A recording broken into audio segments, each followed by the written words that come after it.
Today, community leaders are speaking out against budget cuts proposed by Mayor Todd Gloria. This group says those cuts would hurt already under-resourced communities by impacting access to our parks, libraries, and youth programs. CBS 8's Chris Gurrow joining us live now with the latest on this. Chris?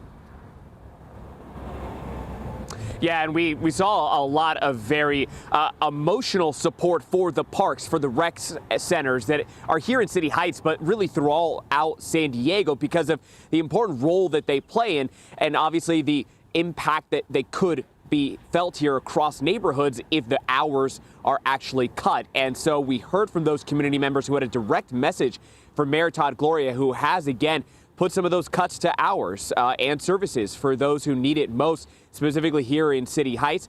They had this direct message from Mayor Gloria. We are fighting for our community, and I want our mayor to also remember he used to live here in City Heights, and we are not going to let that, we're not going to let him forget that, because we still remember who he is, who he was, but we want him to remember who we are, and we're still going to be here. So organizers like the ones that you just heard from are criticizing the mayor's draft budget plan that threatens essential services like parks, libraries, youth programs.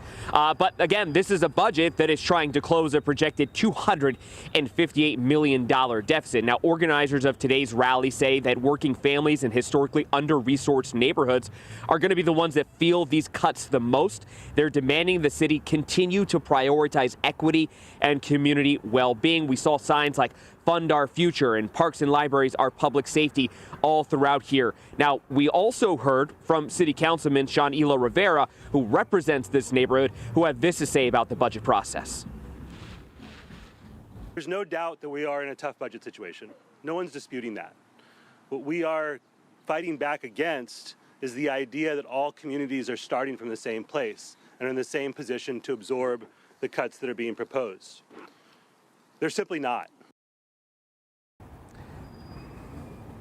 Now, of course, we have to see exactly where we land with the final budget when it is approved and where we go from there. We do know that, of course, that the public can continue to give their input as we go through this budget process here for the city of San Diego.